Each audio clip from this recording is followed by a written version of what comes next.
আসসালামু আলাইকুম বন্ধুরা, আশা করি সবাই ভালো আছেন। আপনারা কি জানেন আগামী 1 জানুয়ারি থেকে আপনার হাতে থাকা মোবাইল সিম নিয়ে বড় ধরনের পরিবর্তন আসতে যাচ্ছে। হ্যাঁ, বিটিআরসি এবং স্বরাষ্ট্র মন্ত্রণালয় মিলে সিম ব্যবহারের নিয়মে বড়সড় এক পরিবর্তন এনেছে। এখন থেকে চাইলেই আপনি এক গাদা সিম নিজের নামে রাখতে পারবেন না। কেন এই নিয়ম, কাদের সিম বন্ধ হয়ে যাবে, আর আইওটি সিম আসলে কি, এই সব কিছুর উত্তর পাবেন আজকের ভিডিওতে, তাই না টেনে পুরো ভিডিওটি দেখুন।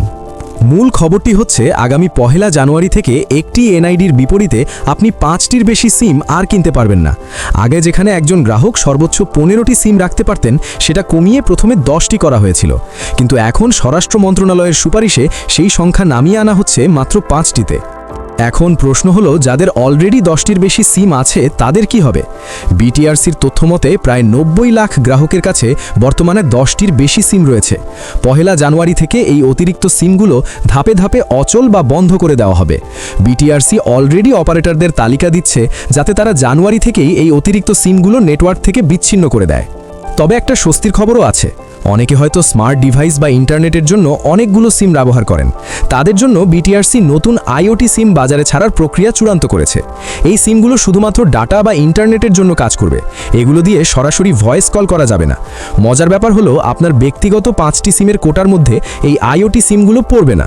অর্থাৎ পার্সোনাল কাজে 5টি সিমের পাশাপাশি আপনি প্রয়োজনে আলাদা করে আইওটি সিম নিতে পারবেন। এই সিদ্ধান্তটি নিয়ে মোবাইল অপারেটরদের মধ্যে কিছুটা উদ্বেগও দেখা দিয়েছে। তারা মনে করছেন, যেখানে সারা বিশ্বে কানেক্টিভিটি বাড়ানোর চেষ্টা করা হচ্ছে, সেখানে সিম সংখ্যা কমিয়ে 5টিতে আনা হলে সরকারের রাজস্ব এবং অপারেটরদের ব্যবসায়িক ক্ষতি হতে পারে। তবে সরকারের মূল লক্ষ্য হচ্ছে নিরাপত্তা নিশ্চিত করা এবং সিমের অপব্যবহার কমানো। বিটিআরসি জানিয়েছে, ধাপে ধাপে তারা এই প্রক্রিয়াটি এমনভাবে সম্পন্ন করবে যাতে সাধারণ গ্রাহকরা কোনো ঝামেলার মুখে না পড়েন। তাই আপনার নামে যদি 5টির বেশি সিম থেকে থাকে, তবে এখনই ভেবে নিন কোন 5টি সিম আপনি সচল রাখতে চান। তো বন্ধুরা, এই ছিল আজকের গুরুত্বপূর্ণ আপডেট। নতুন বছর শুরুর আগেই আপনার এনআইডি দিয়ে কয়টি সিম নিবন্ধিত আছে তা চেক করে নিন। ভিডিওটি ইনফরমেটিভ মনে হলে আপনার বন্ধুদের সাথে শেয়ার করুন, যেন তারাও সতর্ক হতে পারে। আর এই ধরনের টেক আপডেট সবার আগে পেতে আমাদের চ্যানেলটি সাবস্ক্রাইব করে বেল আইকনটি বাজিয়ে দিন। দেখা হবে পরবর্তী ভিডিওতে। আল্লাহ হাফেজ।